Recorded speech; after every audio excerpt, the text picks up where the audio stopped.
All right, thank you everybody for coming out. This is the part where normally Chris would be speaking and telling you all about the upcoming programs. I'm here to tell you about the no programs for the next several weeks through April 5th at least. We're canceling all public programs out here, so tours, Sunday tours, everything. We're just not having anything. So this is it. This is the last one. If everything goes, if this turns into the zombie apocalypse, y'all will have seen the last lecture at the J.C. Ralston Arboretum. We're going to hope that doesn't happen, and hope we'll be back on track by early next month at the latest. But keep an eye out for it. That does mean Ralston Blooms, our plant sale and birdhouse competition, is unfortunately canceled. There will be a plant sale at some point in the future. We've got a nursery that's bursting at the seams with plants that we want to get in the hands of people. Doug said it's great. We'll have even more plants by in another month. We'll be further along, so don't worry. You will be able to get plants. All right. Well, since we don't have any other, I will mention I am assuming that we will be through all this by June. We have a great program in June jointly with Tony and Juniper Level Botanic Garden, the Southeastern Plant Symposium, the second annual Southeastern Plant Symposium, with a roster of about 16 speakers from all over the place. That's not a good thing to say now. Where people coming from, but we have nobody from the city of Seattle coming. But no, it's a great program. We assume it will be all through all this by long. This will be a pleasant memory by then. So, without further ado, I'm going to turn it over to Tony. I don't think he needs an introduction to this crowd, but if he does, he is the owner of Plant Delights Nursery and Juniper Level Botanic Garden. All right. Y'all are brave. How are you? Well, I'm on behalf of full disclosure, I have not been to Italy, Iran, China, Biogen Convention, or the CPAC Convention, so you're okay, hopefully. Tonight, our topic is hardy cactus, so I see there's great interest in hardy cactus by the big attendance. Cacti are one of those interesting plants that really gets, I think, short-shifted in horticulture. And I talk to people, do you grow hardy cactus? Oh, no, they have spines. Well, how many roses do you have? Oh, I love roses. Have you ever looked to see that they actually have much bigger spines than the cactus? And so I think a lot of this is people have never been exposed to what's out there with cactus. If you see cactus, you think, well, they only grow in the Southwest. The reality is that they're cactus native in 45 of the 50 states. There's Opuntia native in 45 of the 50 states. So there's a lot more cactus than people realize. I remember I bought my first cactus many years ago at the Kmart. That was the only place you could find cactus back then. And I was fascinated because they all were in bloom. And I remember on the way home, I was sitting there looking at the blooms, and I tugged on one, and it came out. All the blooms came out. I was like, people must not think much of cactus. That's the only plant that people put fake blooms in to sell it. It's just horrible. So I came about my love of cactus early in life. My father was an amateur genealogist, so he would take the family on these National Lampoon vacations out to the Southwest to rub tombstones. Well, it's 110 degrees. He's out rubbing tombstones. Well, the family's got to have something to do. So my mother and my sister both have motion sickness, so they're in the bushes throwing up. So there's nothing left to do except go out and look for plants. So I was fascinated with the cactus of the Southwest. My first experience, and if I was smart, I would not have grown cactus, was with a plant called Opuntia molesta, if you've ever heard that. It's known as jumping cholla, cholla. Oh, yeah. Now I know. Well, I remember I got my father to stop side of the road, and I jumped out. And I was like, oh my God, what an incredible plant. And I got up like this, and the next thing I knew, it had me. And I jerked up, and the plant came with me, and I got back in the car, and I was probably screaming. Because for these that don't know, they actually have fish hooks on the end of each. And they absolutely will jump into your hand. I don't know how this works. But I got in there and I'm with half a cactus, and we had to run and find a store where we could buy clippers and then pliers to pull the things out. Again, if I had any intelligence at all, I would never have grown cactus again. But onwards and realized no more cylindra punches. But did collect several ball cactus that we brought back. I didn't know what they were at the time. Turned out they were Echinocereus reichenbachii, and brought this back to our garden in Raleigh, and they lived for years until they got too shaded and too wet. But the whole idea of being able to grow cactus in this area, so that's always been a pet of mine. And when we've got the garden now and got more sun and better drainage, we really have looked in to see how much we can grow in terms of cactus. So let me find my thing. Why don't we go ahead and kill the lights? All right, so there we go. All right, so this is what we have at the gardens currently. Hope everybody has a slide list. We have 1,281 unique records of cactus. Of those, we've killed 454 different kinds. That's what we do, is we love killing plants, but we have 827 still alive. And that comprises 38 different genera. So that's a lot of cactus, and that is, in my opinion, that's a tiny fraction. Of those, probably 120 are still to be planted in the garden. Those will go out this spring, because we grow them from seed, and it takes us about 2 years to get them up to a size where we can put them out where they have a reasonable chance.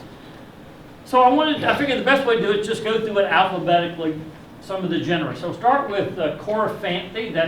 Now there are genera that start with A. We don't have enough experience to talk intelligently about those yet. Corefanta, 57 species, native from Montana all the way down to Central America. That's a huge range. A lot of genera are very restricted to small areas, but corefanta has quite a bit.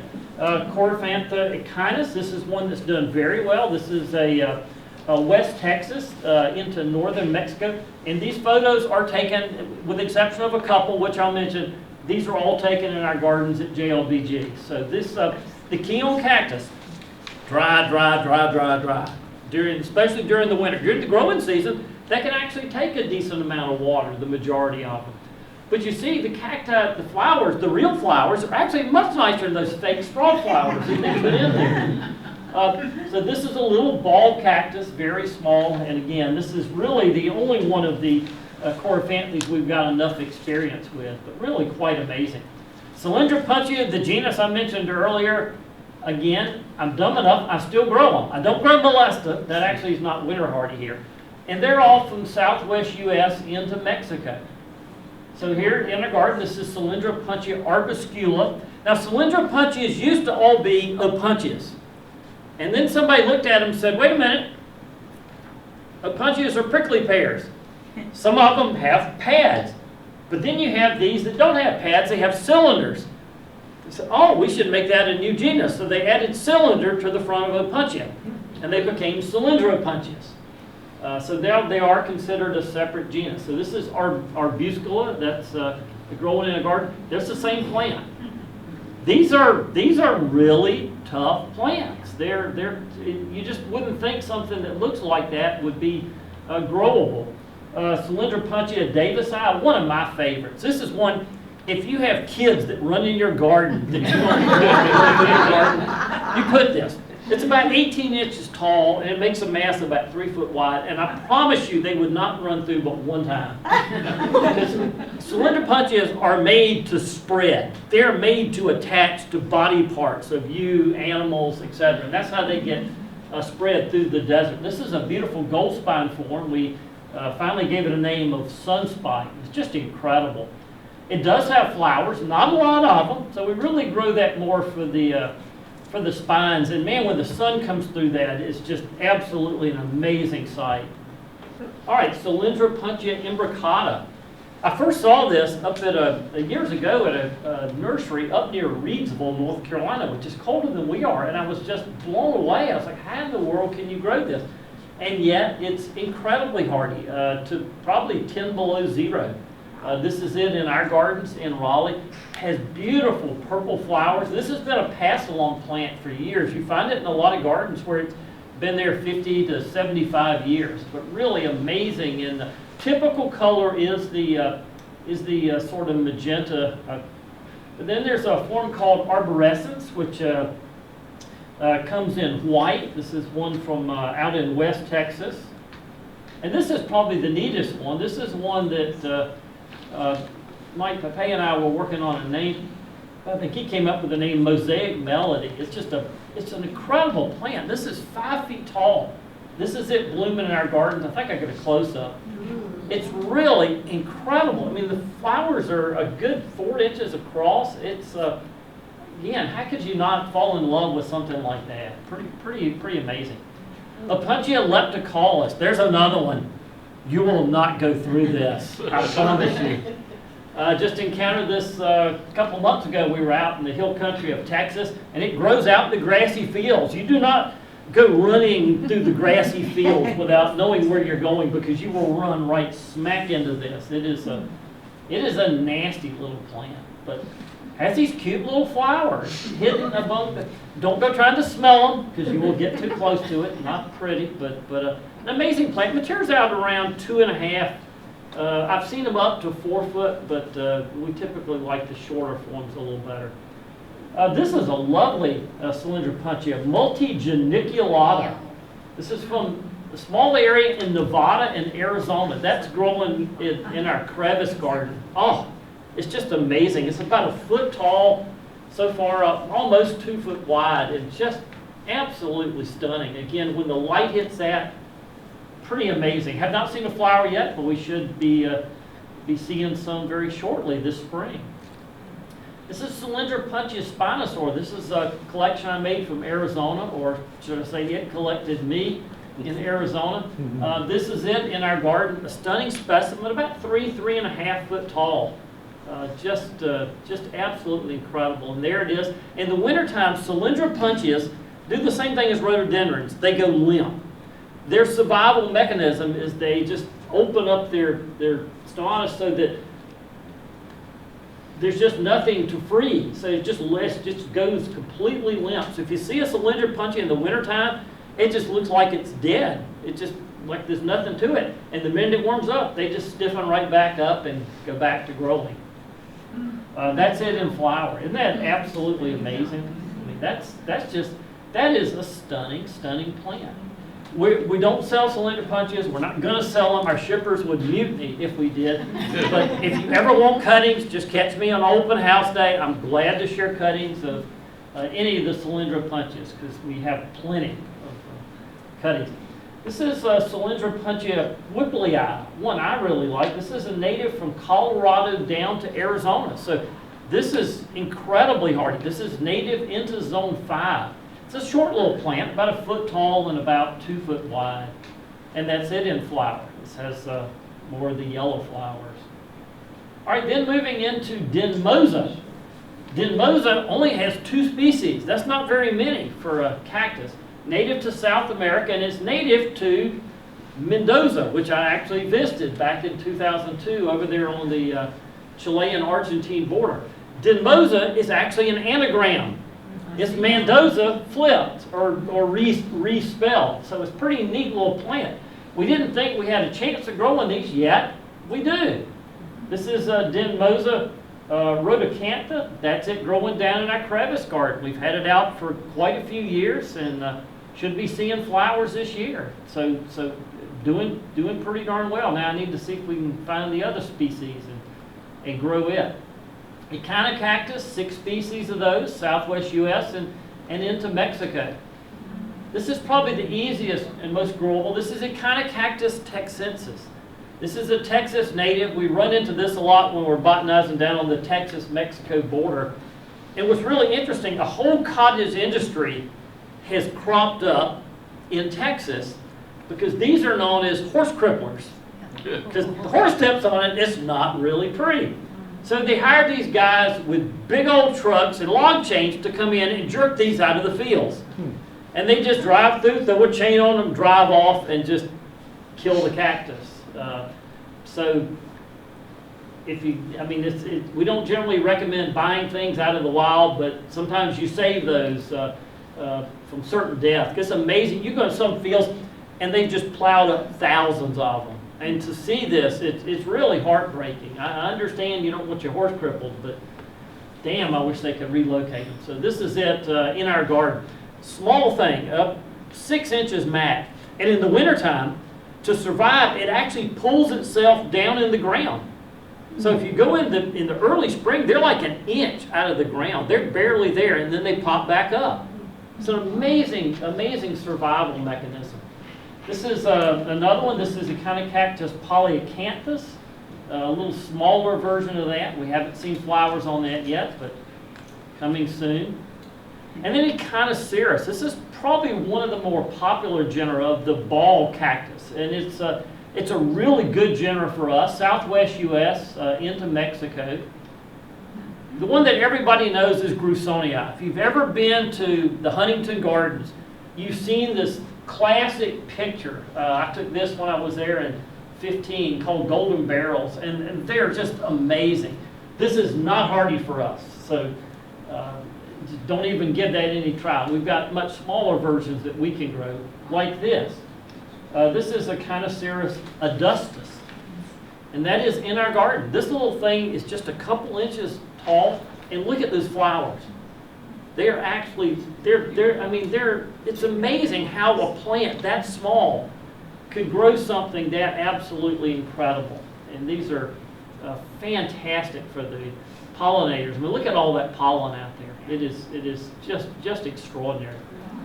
This is Echinocactus coccineus, and this is actually a picture from Mike Pepe. Mike is sort of our resident cactus guru for the region. Glad to have him here tonight. And this is at his garden out in the out Apex Sanford area. Is that not incredible? I mean, oh my gosh, what an amazing plant. And this is a native Colorado all the way down to the border of Mexico. So this is one that's incredibly hardy. It should do very well here. The key is just extremely, extremely good drainage. Echinocereus dasycanthus. This is Texas, southern part of Texas into Mexico. This is in our crevice garden last spring. Just, again, amazing, amazing flowers. The details of cactus flowers is just so extraordinary. These are just a couple of forms of dasycanthus. This is, so the last one you see was sort of yellow in the center, this one red in the center. And this is Dasycanthus centenoides. And that color, that is real color. It's the rainbow of colors in the Echinocereus are just absolutely unbelievable. And again, this plant is like 3 inches tall. So if, again, come out, spring open house, these should be in bloom. Some of them may finish by then. Echinocereus engelmannii. This is native from Utah all the way down to Mexico. And this is not taken at our place. This is taken on a trip out in the Southwest. But there is a photo of the flower, and that is in our garden. Again, just these massive flowers. It's almost like an agave. It's like, how could that plant produce a flower that big? But they really do. This is Echinocereus fenleri. This is another one. Native from Colorado all the way south to Mexico.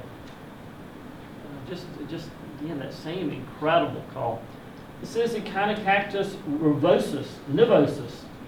And that, again, that is down in the crevice garden. So you get to see that during open house this year. The beautiful white spines and the just amazing, amazing flowers. This is Echinocactus polyacanthus. They took coccineus, which used to be this big mass, and they realized it's actually a lot of different species. So this is one of many. This is Southwest U.S. all the way down into Mexico, but very similar to the coccineus you saw earlier, but with the white center of the flowers. Echinocereus pseudopectinatus. This is only native to Texas and New Mexico.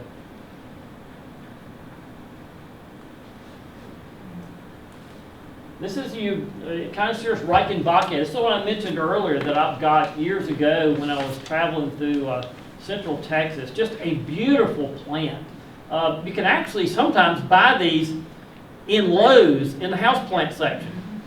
Now they're often not labeled as to what they are, so you don't know if they're going to be something hardy or tender, but what an amazing plant. This is what's called albospinous, means has white spines.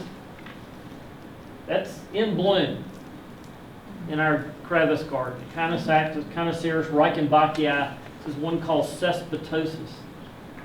I mean, just the number of flowers. And the great thing about cactus, they get better each year. You get more and more flowers. You got them in the dry and good drainage.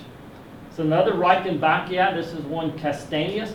This one has more typical of reichenbachii, which is the brown spines, which is just absolutely amazing even when it's not in flower. And this is reichenbachii minor. Minor generally means small. It's not the flowers. Those flowers are insanely huge for the size of the plant. And Echinocereus reichenbachii puberellus, just another. They name the different forms based on where they are, and they generally have at least one characteristic that's different to be able to warrant a subspecies or varietal name. But again, all of these taken down in the crevice gardens. Many of these flower in April, sometimes right before we're open. If you have an interest in coming out and seeing them, just email us, and we're glad to say, well, yeah, they're in bloom. You can come out and take a look and see what's going on. Echinocereus scheria. This is one native to Texas and Mexico. Again, a little different color, small, one of those, again, same little ball plants. You see why I love the Echinocereus group, because they're so easy to grow here. This is Echinocereus triglodytis. I can't even pronounce that. That means 3 spines. Tri. Again, there it is, not in flower, and there it is in flower. Obviously very closely related again to the coccineus we looked at earlier. This is triglodytis. Yeah, that's it. Variety Mojaviensis. It's the yellow flowered one, isn't it? It's just, again, amazing plant. This is Echinocereus viridiflorus variety chloranthus. Incredibly floriferous. Smaller flowers, but man, it makes up for them with having so many. This is Echinocereus roteri. This is actually a hybrid, and it occurs in the wild, a natural hybrid with coccineus.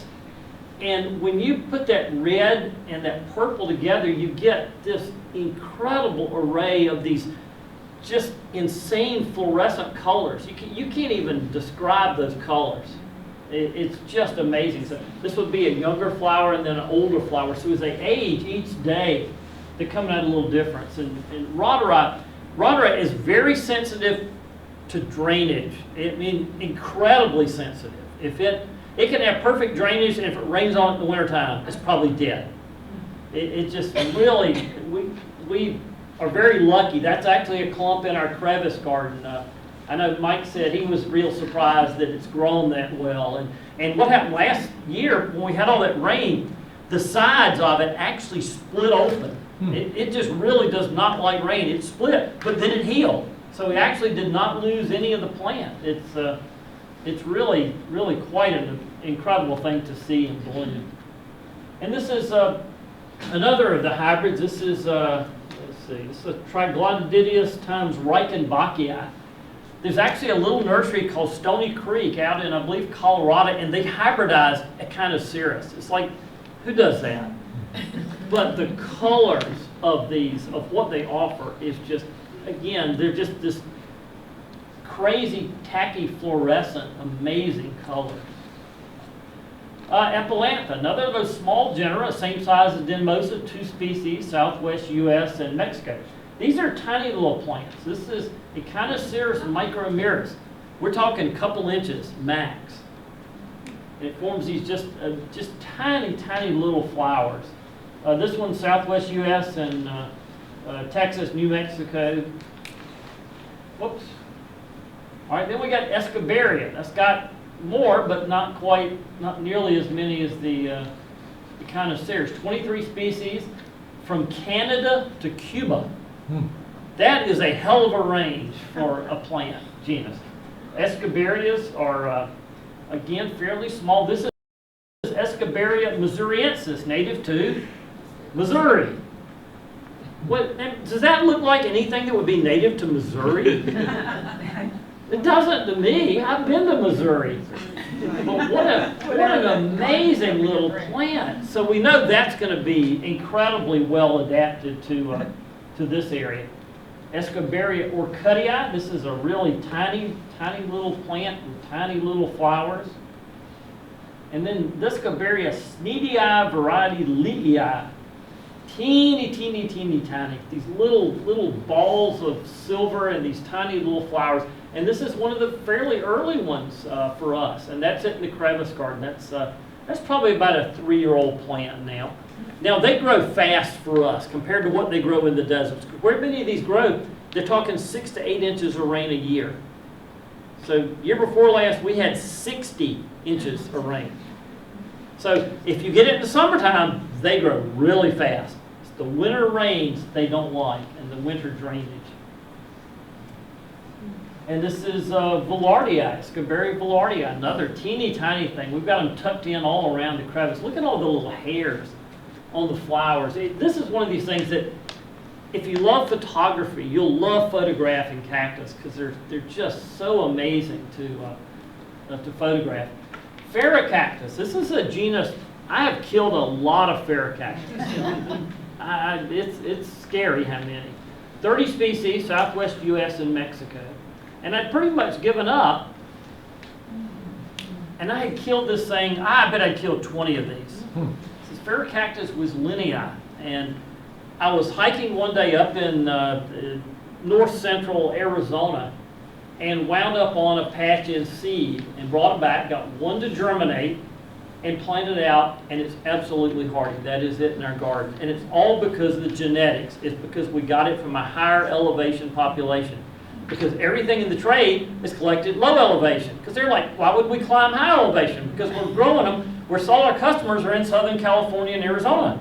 They don't think about us in colder, wetter areas. But this thing is absolutely amazing. It blooms for literally months. It'll have one flush of flowers, it'll slow down, then it'll have another flush of flowers. So the plant itself now is probably close to 18 inches wide. It's truly spectacular. The problem is it needs a mate. It will not set seed on its own, so it has to have another one, and I don't have another one, so I've got to go back to Arizona and climb the mountain again and see if I can find a mate for this so we can actually produce seed and get this out for folks, because I think that's pretty darn cool. Gymnocalycium, another favorite genus of mine, 70 species, all South American, and there's several that are quite easy to grow. Gymnocalycium Andre variety Dopianum, that is in our garden. Look at that. Tiny little cactus, but the flowers are just absolutely off the charts. I truly love the Gymnocalycium. They're just so elegant in the garden. This is Gymnocalycium baldianum, another very, very nice, easy to grow pink flowered form from Argentina. And this is the same baldianum with a flower that goes more towards red. So you get that variation in this species from reds to pinks. This is Gymnocalycium baruchii. That's a patch up actually by our garage of several different seedlings that we've since moved out. And just when that comes into full bloom, you see all the buds. All those little things there are buds. It's just an extraordinary plant.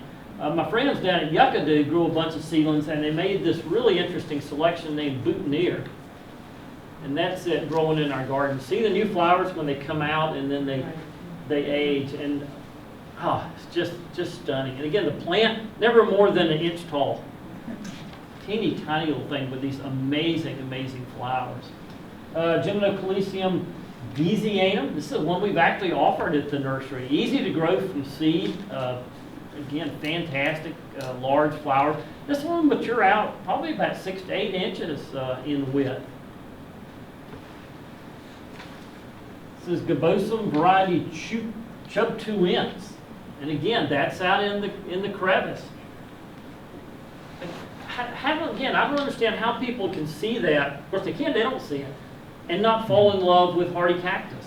I mean, that is absolutely stunning. That's, I mean, nothing against roses, guys, but damn, I'll take that all day long. It's pretty amazing. No cutbacks ever. You just plant it and leave it alone. Plant good drainage and leave it alone. Gymnocalycium Macianum from Argentina. Mike and I were just talking about this, and he was saying this is turning out to be a lot more winter hardy than we thought it would be, and ours has certainly done very well. And he was telling me this one gets actually very large, so I look forward to ours getting bigger and better each year. This is Gymnocalycium Monvelii, another one from Argentina. That's really turning out to be just an amazing, amazing plant. It's also getting quite large. Let's see.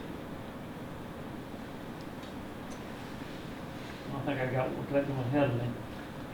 This is one of Mike's hybrids. Mike actually does amazing breeding work. This is one he named Paradise Pink. So this is a cross with the Gibosum and Baldianum, and that's out at our garden. Isn't that incredible? I mean, again, how could you not love something like that? I'd love to think one day we could actually get that propagated. Maybe need to be tissue cultured to get that out there. Lobivia. This is a fairly new species for us to work with. We've done a little bit. Look how many there are, 260 species. We probably in the last year have put in about 50 species. So we're going to be telling you a whole lot about lobivias if we don't kill them all. It's a South American group, and then we'll tell you a lot about them. Whoops. The only one we've really had for very long that I can give you much work with is Aurea variety, subspecies Leucomella, and that's it, again, in the crevice. But we have just gone lobivia crazy. Once we have success, we'll try a few, and if we find it's reasonable, then we just go completely nuts and order more. And there's several good cactus seed places. Mesa Gardens out in Belen, New Mexico is pretty amazing. The Germans are just apeshit about cactus. I mean, the joke is when you're in Argentina or South America, how many Germans do you find beside the road dead botanizing? Because they're incredible. If there's a new species, they're out after the seed immediately. And just the seed catalogs, it takes me generally a week to go through one of the seed catalogs. There's just, I mean, you're talking about 2,000 cactus listings. And you got to check each one out, check the elevation. It's all right, well, this is from Jujuy, Argentina, at this elevation, so that equates to this zone, and what's the potential. So it takes a lot of work to figure out which ones have potential, but pretty amazing. Mawinias, only 2 species, Argentina and Chile. This is Mawiniopsis. Mawinium, some people call them Mawiniopsis, some Mawinia. This is Papigia, probably saying that wrong, from Chile. Now, generally, we can't grow any of the Chilean cactus because they are like super sensitive to drainage. They have like 1 inch of rain a year. But this one actually has done pretty well. We actually had it in the non-crevice part. We've now moved it into the crevice where hopefully it'll be happier. But a weird little thing. It doesn't even look cactus-like. That's what Malwinia looks like. And Mammillaria, look at that, 200 species. It's insane how many Mammillarias are out there. So we're growing just a few to start with. Mammillaria, this is Echinocereus. That's one from Mexico. Beautiful little white. If you see like the old man's hairs, some of those are Mammillarias. The flowers are small in Mammillarias, but there's generally a lot of them.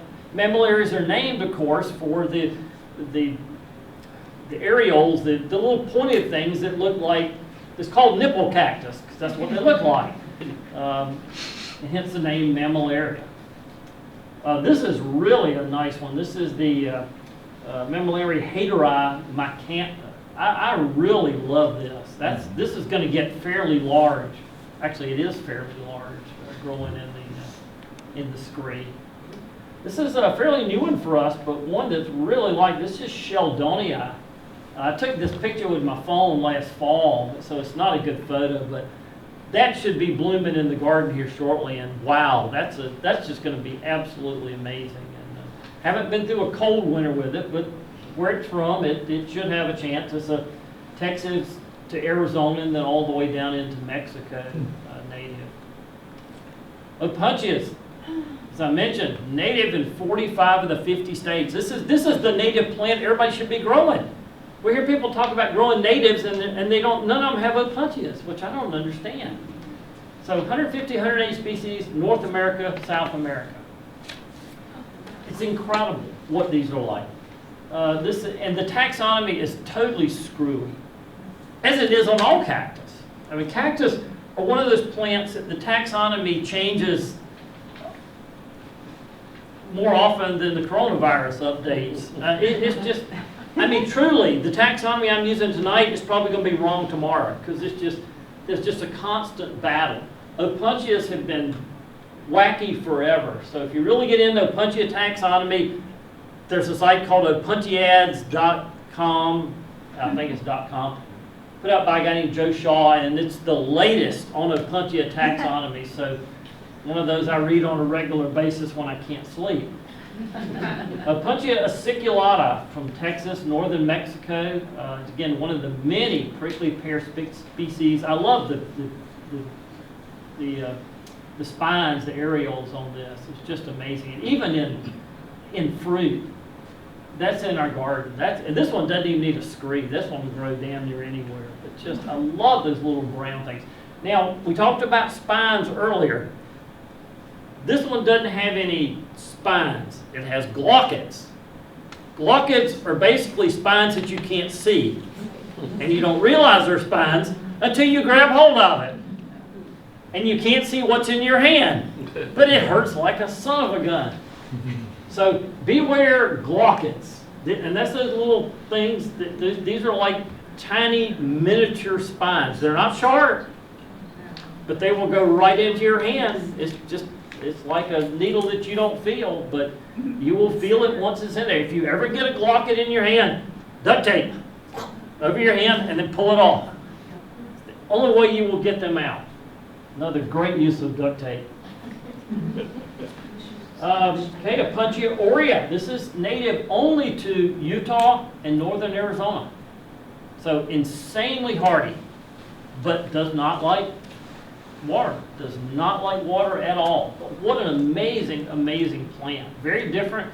It's almost naked spines. And you'd be tempted to think they don't have much, but they got really tiny, almost invisible glockets. So you do not pick these up without some tongs or something. But what an amazing plant. There it is in flower, and the flowers are so amazing. This is a form called golden carpet. And again, these are all down at JLBG. There's a pink flowered form. I mean, aurea is just absolutely gorgeous plant. Huge flowers. This is Austrana. This is actually native from Texas to Florida. So this is one of the East Coast native species. Don't have a photo in flower. This is Opuntia azurea. Azurea is native from Texas into Mexico. I mean, just the colors. You just can't make these colors up. Nature has got this incredible palette and used so much of it with the cactus genus. This is Opuntia basilaris. This is from Colorado south to Mexico. Very closely allied to aurea, and some people for years lumped them together. They're not the same plant, but absolutely beautiful. Again, I don't care if that ever flowers. I love that because the pads are often this beautiful, beautiful glaucus. Opuntia cacanapa. This is one that's been cultivated for many, many years. This is sort of the wild species you would find in Texas and into Mexico. The most popular one to trade is the cultivar, whoops, excuse me, there's the flowers on Tacanapa, is one called Aliciana, and that has no spines. This is known as the spineless prickly pear. There are actually two spineless prickly pears. This is the hardy one. The other one, Burbank spineless, is actually not winter hardy for us, and this is in our garden. And this is actually one we do sell because the shippers can get that out without killing each other. This is Opuntia Comanchea. I had to say that one. Colorado south to Texas. That, if you came to our winter open house, this looks fabulous out by the parking area. That is a 2-year-old patch from a single pad. Oh my. That gives you an idea of how fast they grow in moisture. This thing is amazing. So again, you got people traipsing through your yard, you can take them out really quick with Opuntias. When I lived in Raleigh, I lived a block from NC State campus.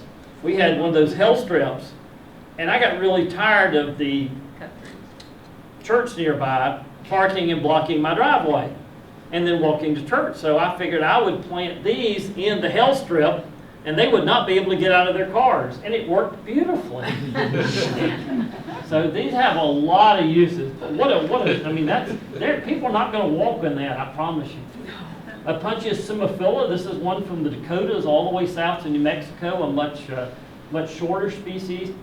Engomania is one of the sort of the prototypical, what you would see with prickly pear. Wide range from the southwest U.S. Into Mexico. This is Opuntia Engomania variety Lindheimera. That's on our patio at JLBG. Matures out anywhere from 4 to 5 foot tall. So this is one of the tallest of the hardy Opuntias you can grow with the beautiful yellow flowers. And this is a cultivar called Bam Bam, also same size with these beautiful orange flowers. And then to the other extreme is Opuntia fragilis. This is native from Canada south to Illinois. No further south. This is a Opuntia that loves cold. This is an amazing, and that's as tall as it gets. Generally, there's some forms that get up to 3 to 4 inches, but generally pretty small. This is Hanani red, and there it is in flower. This is just a delight. I love this little cactus. It's it's cute. And yes, cactus can be cute. This is one called George Seedow. Got bigger spines, but the same little short stature. And just look at that in flower. Oh my gosh. You just don't think that something that beautiful can come from something that homely, but it does. This is a yellow form of fragilis. Again, these tiny little pads. It's named fragilis because you touch it, it falls apart. I mean, literally, you talk about a hitchhiking plant. You get near that thing and it will just drop one off, and it's like, please take me with you. So this should be called like the sharing cactus because it just loves to share. My favorite is this little dwarf called potato. And it looks like, I love this plant. It looks like little potatoes. And it's just, again, a couple inches tall. Makes this beautiful pad so easy to grow around here. And there it is in flower. Not incredibly floriferous, but I'd grow that just for the foliage. Opuntia gilvescens, another sort of the mid-height, maturing out less than 2 feet, fairly large. This is one called Oklahoma pancake. And there it is in flower. I mean, it just this mass of flowers in late spring. Just pretty amazing. Opuntia hemiphysa. This is native to Georgia. This is hardy. This is native from Massachusetts to Montana. So this is another one with insane hardiness. It's just amazing. It's native here in North Carolina. It's just a very wide range. When it's in flower, it is unreal. This is the form native to Long Island, or I should say Long Island. Look at that. Look at the number of flowers. You almost cannot see the pads anymore. There's so much bloom there. And that's it in fruit. I mean, it is absolute. I love this plant. It is so amazing. It never gets more than a foot tall. So it's a fantastic ground cover for sun. And the cool thing about this, if you get weeds in Opuntia, you spray over top with Roundup. Roundup will not touch Opuntias. Really? Will not bother them. You get weeds in your Opuntias, get the Roundup out there. Go after them. You won't touch them at all. So you don't have to worry about weeding these things, which is really great if they get away from you. This is one called Claude Barr. This is a real famous plantsman, studied cacti and a lot of stuff in the Southwest. Look at that. That again is in our garden. I mean, I don't get how people cannot love this. And so great, the honeybees love these. If I didn't mention that earlier, this is like honeybee magnets. So you want to grow something for bees? Grow our native cactus. Man, it's just pretty incredible. Opuntia laevis, this is an Arizona native, only place that grows. So not quite spineless, but not a lot of spines, and there it is in bloom. That one's even got a little Japanese, or June beetle actually, Japanese beetle, one or the other. It's a great place for Japanese beetles, come to think of it. Opuntia macrocentra, this is Arizona, Texas, New Mexico, and into Mexico. And this one gets up 2 to 3 feet tall. Beautiful, there it is in fruit, and there's in flower. Just an amazing plant. This is one from Texas in bloom. One I'd long tried to grow is one called the teddy bear cactus. This is Opuntia microdasis. And it's just not quite hardy enough here. And a friend of mine at South Carolina Botanic Garden was one day he was eating at a Mexican restaurant up in Clemson, and he noticed there was a big patch of it. And he asked the owner, he said, "Can I have a piece?" And sure, turns out the form is completely hardy. So this is it growing out in our parking lot berms. So we're finally now able to grow this plant. Got to keep it dry in the winter. It's one that does not like winter rains. Although this one so far has not complained at all. Opuntia orbiculata, the orbical, big orbiculate pads. Again, this is about a 3 to 4 footer. This one gets fairly large. And there it is in flowers. And incredible fruit set on this. Oh my God, this one probably has about the best fruit set of anything other than that humifisa I showed earlier. It's really quite incredible. Opuntia facantha is one you see a lot when I'm botanizing out in Arizona. Often the winter color can get purple. It's clonal. Not all of them do this. This is native from South Dakota to California. So this one's, again, insane amounts of cold. And there's one of the forms in flower. This is the one of the facanthas. This is the orange form called Nebraska orange. And similar to facantha in spelling is polycantha. This is a much smaller plant. This is polycantha in flower, and this is native only to Arizona and New Mexico, so much smaller range.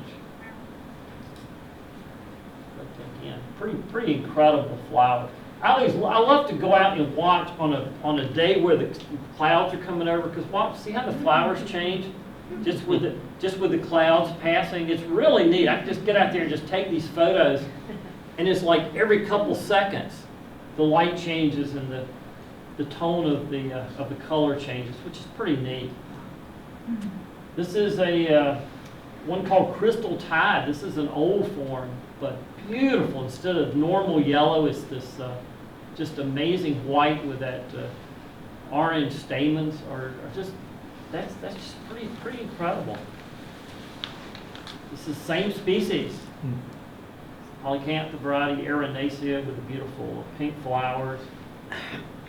It's a form from Nevada. This is one, Pat McCracken collected this out in Oregon. There's a huge deserts out in Oregon. It's in eastern Oregon, which is the area nobody ever visits unless you're Pat. And so he collected these amazing little dwarf forms that are just delightful for the crevice garden. And this is one I love. This is Peter Pan. This is an Opuntia polycantha that never it never turned into an adult. It stayed a juvenile. So this would normally be what you'd see as seedlings. They have this sort of, it's like a human when they're young. This thing never matures. So it's a naturally always juvenile form. Great name, Peter Pan. And this thing just matures out at about 4 inches tall and is just absolutely delightful. Opuntia pusilla, native from North Carolina to Mississippi. And this is a selection from Bodie Island, North Carolina. So that is a North Carolina native Opuntia. And it's a ground cover, it's about 4 inches tall. Again, I don't see this ever being touted by the native plant people. I don't know why. I think that's a pretty cool little native plant. Opuntia pyrocarpa, this is one that was split out from some of the others. And then this is out in our parking lot, looks fabulous through the winter. And that again is a 2-year-old patch from a single pad. So again, we're talking fast growing, we're talking low maintenance. I think more people should take a look at it. There it is in flower. Pretty incredible plant. Opuntia rufida. This is one from Texas and Mexico. This is a little teeny tiny little dwarf form that is just very cute. Opuntia shearii, a very different pad patterns. I just really like this for the pads. It's a very different. And then there's a lot of hybrids in the wild. This is Opuntia spinosabaca, like something out of Star Wars. This is Aureospina timesvacanthus, native to Texas and New Mexico only.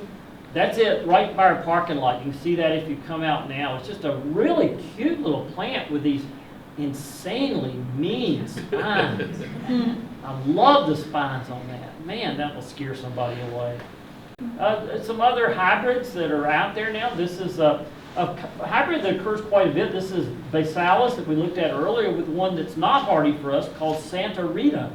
So you've got something that's a zone 8B crossing with something that's a zone 4-5. And you get this is Opuntia baby Rita. Turns a beautiful bronze color, a purple color in the wintertime.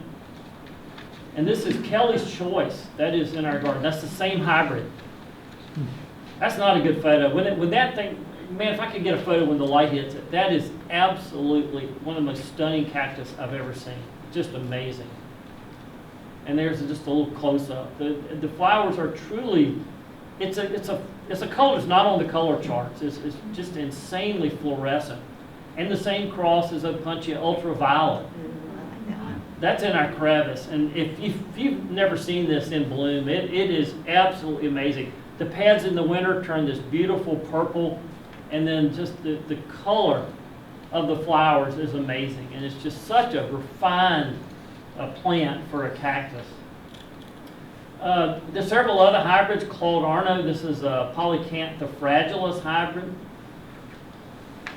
And then moving into, we're getting close to the end, Perodia. Perodia is a very interesting genus. It was broken up into Notocactus, Wigginsia, and Perodias. If you lump them all together, as some people are doing now, there's 50 of them. So they're pretty much South American, Argentina, Peru, Bolivia, Colombia, and Uruguay. So some go up into Colombia at like 13,000 feet elevation. Those will take some cold, but they won't take any heat, which is weird for cactus. So mainly what we grow is the Notocactus group out of that. So I'm going to use some of the names today of Perodias, but I've got the other names on there. So first is Perodia, whoops, oh, there you go. Perodia coccinea or Notocactus apricus. That is in our garden. Absolutely, it's incredible how many flowers occur on this plant. It is, and we've had this out now for well over a decade, and it's done extremely well. Perodia iridescens or Notocactus slosseri, we probably offer this one now.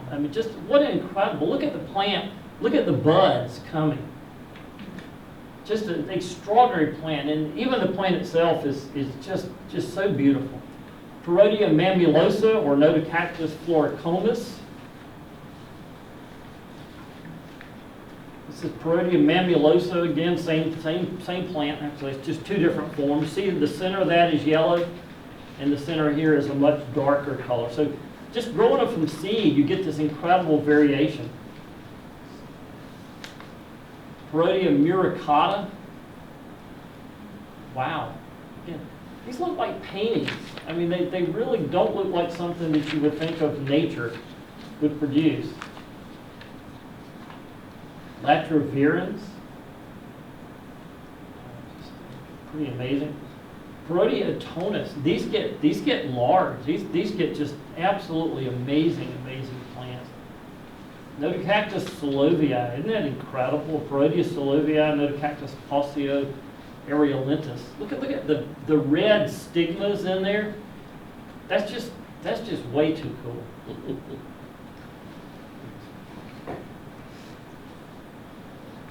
That's a tonus.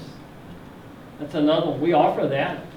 It doesn't sell worth a darn, which I don't understand. I mean, this thing gets huge. This thing will get over a foot across. It's just pretty amazing. Pediocactus, only 11 species, all U.S. natives. Miltonii is one of the very earliest, and that's an inch tall. Just a teeny tiny little thing. See, some of these small ones, you can get like hundreds in a really small garden. Pediocactus simpsonii. Pretty amazing little plant. Small flowers, small plant. Phelocactus, 12 species, all from northern Mexico. We're still trying to figure out how many of these we can grow. Very sensitive drainage. This is Migdalia, and that's one that's done well for us so far. The only Phelocactus so far. Turbinicarpus, 24 species, northern Mexico. So far, we've got one that will grow. That's Biguinii. We're still trying. Again, we killed a lot, but we got a lot more going in. But just a cute little plant. And Echinocereus, 9 species to grow, northern Mexico. They're right on the edge for us. They're so tough. This is Baruchii. We had this out for years. We had a good collection from Argentina, and then 3 years ago when we got 10 days, we didn't get above freezing. We lost all of these, which is really unfortunate. But as I mentioned, Mike has done some incredible breeding. This is one of his Baruchii hybrids that he calls big time. That's it in bud in our garden. Those buds are huge. That is just an amazing plant. There it is open. That's been our garden now for probably a decade. Just absolutely stunning. You've got to have good drainage. What you can do a lot of times is put a shrub on the north side so it won't keep the light out, but that shrub will help pull the moisture out in the wintertime. Moisture in the winter is what kills these. Another of his hybrids, and I think my favorite, this is iridescent watermelon. That is in our garden. That is it in bud. That plant is now, it's getting close to a couple of feet tall. I mean, look at that. That is just absolutely insane. And there it is in flower. Wow. It's a wow. It's a wow. Cactus are a wow. So I hope tonight I've at least inspired some interest in maybe exploring this group. They're great in containers. You know, bring them in if it drops below 20. Otherwise, you can probably leave them outside. And some of these you can certainly leave outside from part of your areas. So I hope this really gets you inspired a lot. I've really got to thank Mike a lot. He's really been a great inspiration and a great teacher. Also, Vince Snyder. Vince is our curator of all things spiny. Does an insane job in making a lot of hybrids out at the gardens. I appreciate both of y'all being here tonight. They can answer as many questions as I can, but I really do hope y'all will explore the group of hardy cactus. Thank you very much.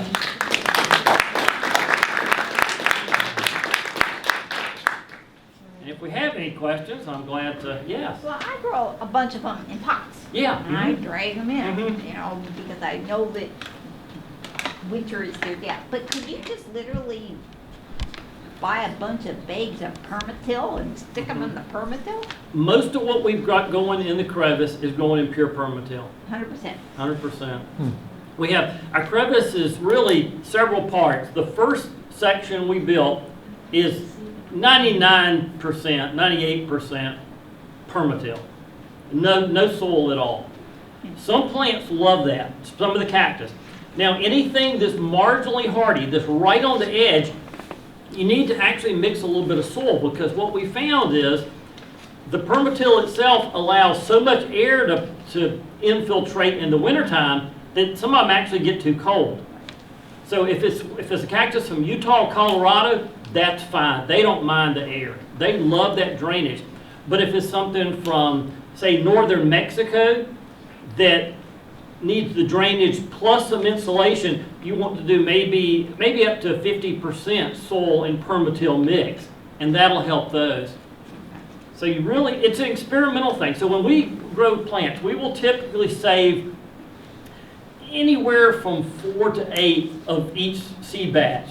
So we will plant some in the pure permatil and then some in the 50-50 mix. Because we're going to find out, they're going to either like one or the other, or both, or neither. But usually one or the other. So for us, it's all about experimenting, which is why we've killed a third of what we plant. Because nobody's doing this really in the East. So this is all about learning for us. Yes. Well, first of all, I wanted to say thank you for that, because I personally don't have the time to experiment with that many plants. And two, I was interested, so I like prickly pear cactus flavor. I like to put it in lemonades, and I like to do that kind of thing. Do all of these do the fruits? Are some of them yes, better than others? all the Opuntias do the fruits. I don't know of anybody that's ever tested the fruits. The majority of the fruits you buy are Opuntia ficus indica, which is not hardy here. It is a tropical species. That's what you see wherever you go. If you go to Africa, there are plantations of Opuntia ficus indica. I mean, 100-acre plantations. There's no country that you can go to that I'm aware of that you will not find cultivated Opuntias. It is one of the most cultivated plants. I've been plant exploring in the wilds of China, in the middle of nowhere, and you find hills of Opuntias. It's cultivated. It's also considered an invasive exotic. I mean, it will literally take over, and there is no getting rid of Opuntia, because I mentioned weed colors are worthless. Once you've got it established in an area, you know, unless you've got heavy equipment and you can get them in there ain't no getting rid of it. It's an amazing plant, but it's so used literally throughout the world for food, for moisture, for animals. It's an incredible plant. Yeah, Amanda? So I've eaten them out of the garden. Yeah. Peel them first. Huh? Peel them first. Yes. No. Both the pads and the prickly pears, because this has been, what, 25 years ago? Doug will remember this. Somebody went out here and picked a prickly pear because they heard you could eat them and popped it in their mouth without getting the blockheads off. Yeah. You mean they're not supposed to be spicy? No. They're not supposed to be spiny. Spicy is fine, spiny is not. It's that consonant that, yes. But Engelmannii, I've eaten Engelmannii, and that tastes good. And then maybe you can remember off the top of your head, I can't remember the species, but it's in pseudo. Next to a peony in the center on the south side, very close to the road. We move our box turtles over there, and then when they fall on the ground, we roll them around the mulch and eat them. The box turtles? Yeah. You eat the box turtles? No. The fruit. Oh. The box turtles eat the fruit. Oh, okay. You scared me what y'all were doing over there. I'm going to tell them. Anyway, if I could remember, I don't. I would tell you. But those two have been the most flavorful. Could you write those down, because I am definitely not good at spelling. I'll try. We are glad, if y'all come out when the fruit is on, we are glad to share fruit. We would be delighted, and you can sample them. That's part of the garden, is that we all learn together, and we just don't have enough of us to learn all this stuff. I'm glad to know Amanda's been sampling the fruit, but we're glad to share pads, We are glad to share fruit. We just think this is an incredible group of plants that we want to get out and get people to share. So really love that. Yeah, Mike. One thing in that regard, the Opuntia fruits, they'll look right, but they'll start out with a starchy flavor. And as later, if you let them go on and get really ripe, that's when they get sweet. But if you get them too early, you'll notice they're starchy. Then you know that you've got them just a little bit too early, and come back later, and they'll be much sweeter. Do they need a frost? I don't think so, but they can look right, but I'm just saying, if you find one and you're like, well, that one's starchy, come back to it. It's like persimmon, you want to eat them off the ground. Right. Not on Yeah. the plant. Sorry. Tony's like, what's that? Oh, this is great. Learning all kinds of things. Yes. If we wanted to, I'm in the process of creating a cactus type garden, and I also got yuccas and agaves. Should that all be perma-till, or the yuccas and agaves need more soil? Yuccas, interestingly, need more like you would treat a hosta. Yuccas do not like to be treated like cactus. Now, some of them will tolerate that, but they're not cactus-like plants at all. Agaves, yes, those can be treated the same. So, again, I would do a mix, probably a 50-50 mix of a perma-till and soil blend. Some people put their cactus in pure sand, and that works really well. I mean, they don't grow very fast, but the slower they grow, generally the more hardy they are. So you want them to grow lean. If they grow too happy, I mean, we've tried a lot of them in beds where we had our 50-50 compost, and they'll grow great, and then wintertime, they're just toast. Because they're just not, they've got too much moisture inside them, and they just go. Now, what we'll do when our cactus are young, we will go out if it drops below 20 degrees, if we've just planted them or there's something we're testing, we will put a cover over them. We use a dome lid. We get some really good dome lids from Garden Supply. They're about this big, and we just go out there and set it over top. You need to make sure it doesn't blow off. But those are fantastic. They don't provide any temperature increase, but they do keep the moisture off. And this year we didn't have to use them because we didn't drop below 20. But those are really helpful on cactus, getting them established. And like I say, if you're not willing to grow from seed, there are plenty of places that sell a lot of them. We'll sell a few, but we're never going to get into cactus. Again, I would have a revolt with staff. Yes? What exactly is a crevice garden? Is it a pile of rocks with perma-till in it? Crevice garden. It's a style that was really defined over in the Czech Republic to mimic the uplifts of the earth, where the tectonic plates came together and pushed, and they created these mountains. And they created the rocks then would go from this way to this way, and they looked upright. You can see them up in Virginia, in the Appalachians, a lot of the mountains. So you're basically creating crevices. Crevices are very small areas in rock cracks because certain plants only grow in those crevices. So what we did is we had a couple hundred tons of concrete that was used. We made ours out of concrete. Most people, normal people, make them out of rocks. But you're basically just providing an area where you have perfect drainage. And with very small spaces, it will not hold a lot of water. A bunch of parallel. Yeah, exactly. Parallel or angled, or you can do all kinds of things. But the key is the drainage. Because remember, 6 to 8 inches of rain is normal for the majority of these cactus. And on a bad year, we have 40 to 45.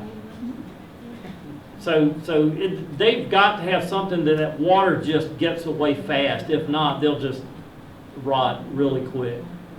So that's the key. And that's why good sand, not play sand, because that tends to hold too much moisture.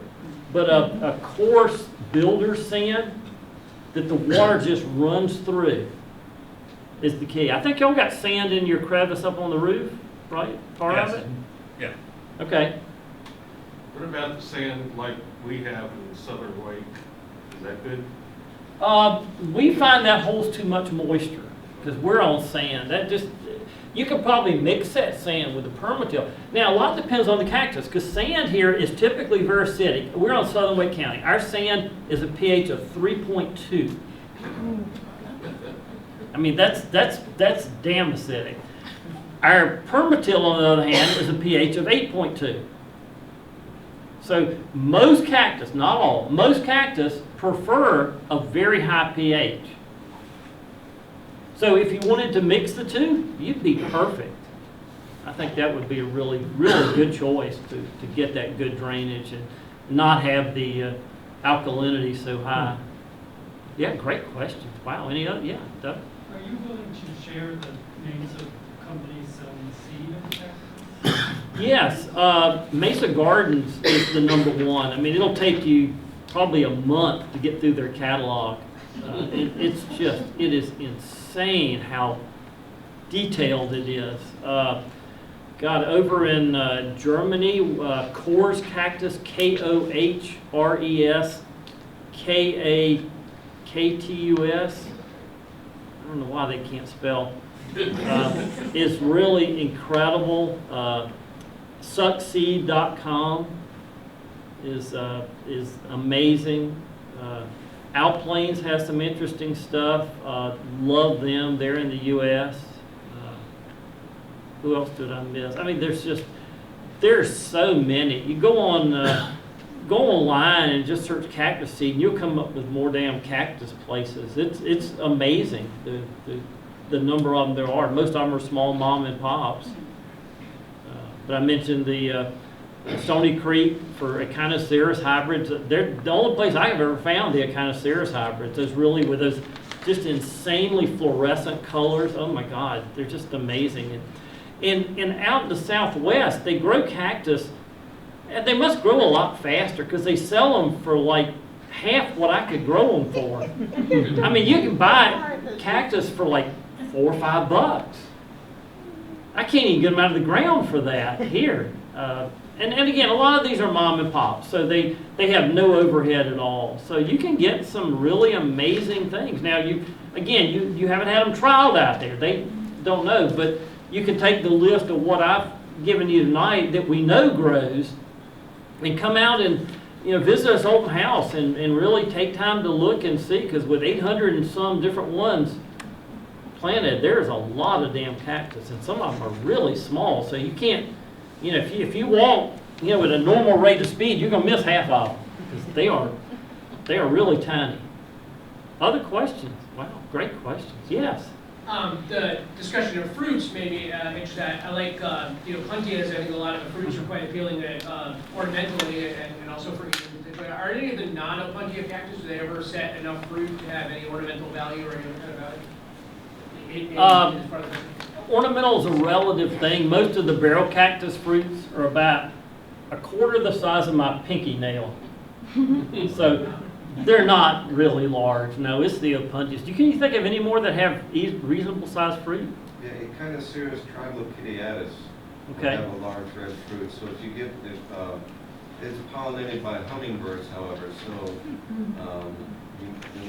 you may not get a huge fruit set unless you have a good resident hummingbird population. But it has a nice large. Does it? Okay. Great. I start a lot from seed, Yeah. but as I said, keep them in pots and I drag them back and Uh-huh. forth. Yeah. How mature should they be before you trial them outside? It depends on the plant. So, like those little epilanthus, they're mature, they're this big. Okay. So, if I told you wait till they were this big, that one would never get big enough to plant out. Okay. So, on a typical barrel cactus that get this big, I'd plant it out if it was about that size. Now, if you're growing them, if you're growing them from seed, another tip, cactus seed like to have a couple things to germinate. They like very high humidity, which is really weird. So whenever we sow cactus seed, you surface them and then seal them in a Ziploc bag, which is the weirdest thing ever. We could not get cactus to germinate for squat till we started sealing them in a Ziploc bag. Never in a million years would I have guessed that, but somebody figured that out somewhere, not us. So seal them in there, and then you'll get them up about this big, the little green knobs, and then you can unseal them, and they'll be fine. But that is by far the best way. Cactus really interesting in the wild. When they're young, they like to grow in shade. So where you will see cactus in the wild, you go out to the deserts, is generally at the base of dead shrubs. So they got it figured out. So the birds eat the seed, they poop sitting in the shrub, the plants come up, and then the shrub dies. Now whether the cactus kill it off, I don't know if anybody's ever determined, but you will find them and they'll get up a certain size and all of a sudden the shrub dies and then they're out in sun when they're big enough. It's fascinating to study those in the wild. But now here we don't have that problem because we don't have summers like they have out there. I mean, y'all think our summers are hot. Go out to Arizona, southern New Mexico in the summertime. It's a whole different type of heat. But try that if you're growing cactus from seed, and if you haven't had any luck, man, the Ziplocs are just killer. Other questions? Wow. Yeah. What kind of root system do most of them have? Are they like extensive or are they just itty bitties? Itty bitty. They have very little root system. They have very little root system that you can see. They have more root system than you imagine, but when you dig them up, you're going to get, if a cactus is that big, you might have a root system that's like this. They transplant insanely easy. I've yet to find a cactus you can't move with almost no roots. So they will re-root, but yes, they have smaller fibrous roots that do go down. They generally, in the wild, you see them often growing near rocks because they can get their roots underneath there and it holds the moisture a little longer. So even though there's not moisture around them, they find a place where they can get a little moisture. But here, again, don't worry about roots. And I move cactus all year long. I mean, I'll move them in the middle of winter. I don't have any problem with them being lost. Now, if it's something that's marginal you're trying out, probably not. But the majority of our cactus, you can ask the staff, I'll move them all winter. You're in the wrong place, let's move you over here. You just don't lose them. So, I mean, they're just so incredibly easy. Others, yes. You said you protected the small ones with the domes Yes. for the winter. What do you do with the big ones? You mentioned some of the really big ones need to be protected from. Once they're big, they're on their own. But if we know it's something, for example, from Chile, we will always be sure we've got a shrub or something planted on the north side to suck that moisture out in the winter. That is so key. I just can't emphasize that enough. The ones that are moisture tolerant, they're fine out there. And drainage is key, but having something that helps pull that moisture out is so important.